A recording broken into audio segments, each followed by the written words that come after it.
Okay, done with lunch now. Walking to People's Square currently to show you that busy metro stop that we were at this morning and what it looks like above ground.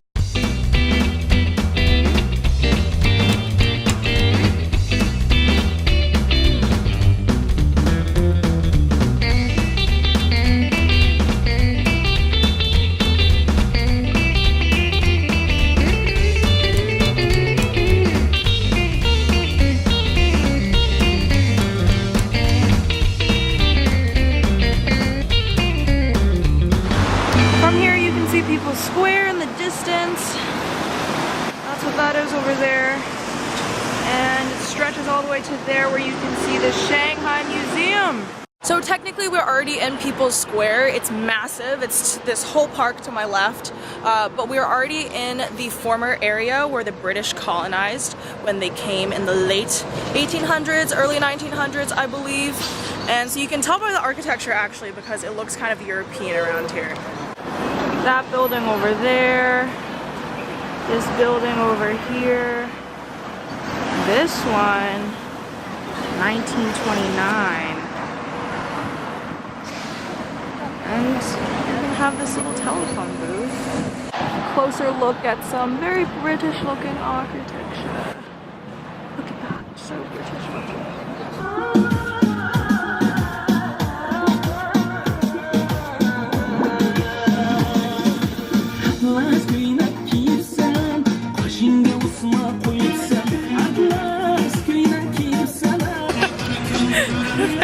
I was gonna show you guys more buildings from the British colonial era, but I got distracted by all those like old people dancing. I asked one of them and they said that that dance is from Xinjiang, which is the northwestern province in China. That's kind of more like Arabic, Marco Polo-ish China.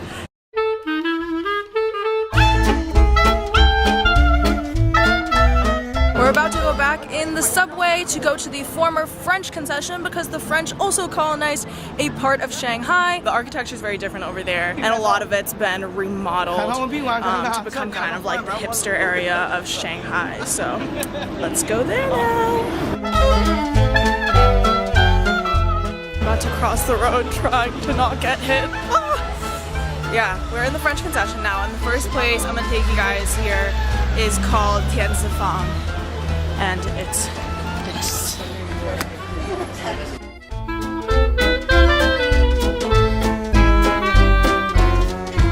Tianzifang is basically an area that has architecture that's really typical of the French Concession, the Shikumen style that you saw before in the old Shanghai area. But instead of being residential, it has been preserved for cultural heritage reasons and turned into this kind of like hipster marketplace where there's restaurants and these little alleyways with food that I'm going to show you in a second.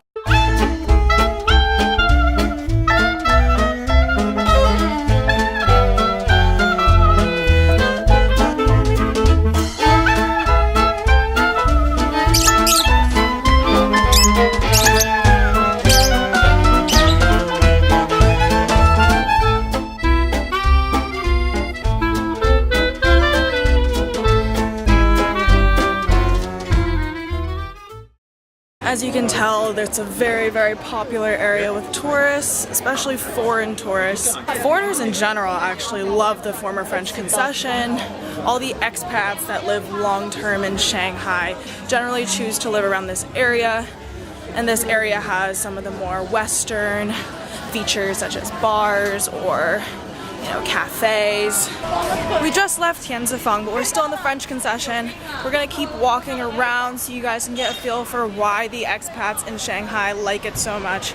It definitely is charming.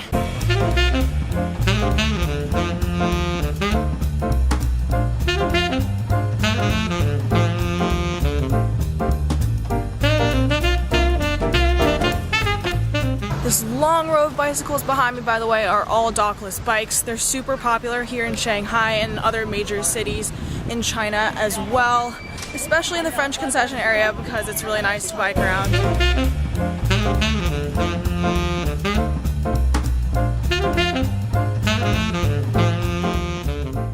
They've remodeled a lot of these old French concession houses to make it into Starbucks, for example, or a little restaurant or a bookstore.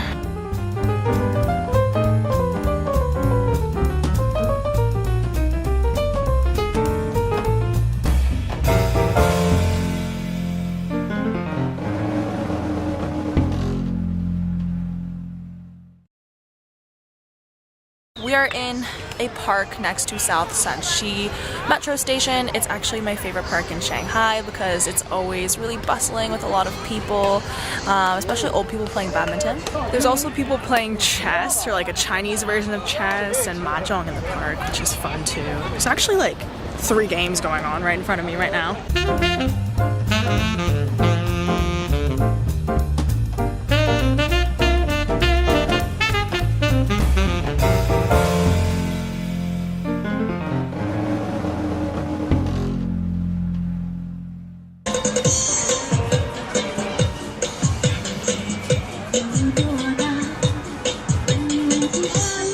People retire relatively early in China, and the old people here are living, I'm telling you, as you just saw from that park. They're having a good time.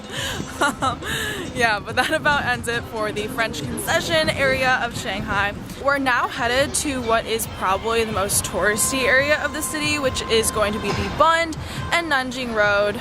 Okay, we're here. Behind me is Nanjing Pedestrian Road, and ahead of me is the Bund, so we're gonna go to the Bund first to see it while the sun is setting.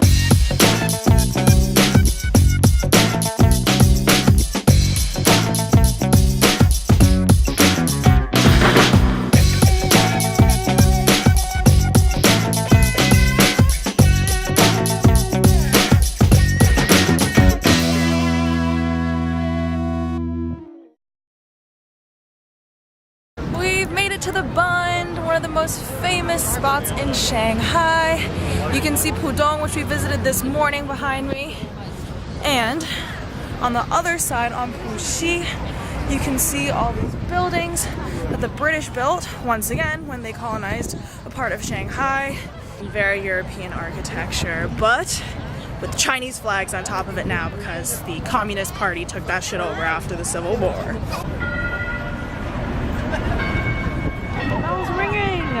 We're heading back towards Nanjing Pedestrian Road right now from the Bund, but before we get there, I just wanted to stop at this food market behind me, which is very, very Wong Hong, aka like internet popular.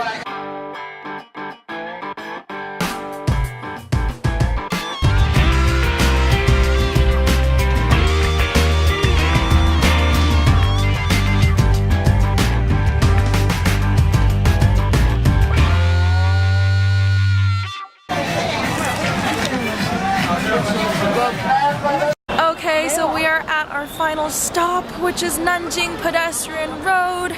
They finally turned on the light, so it looks really pretty right now.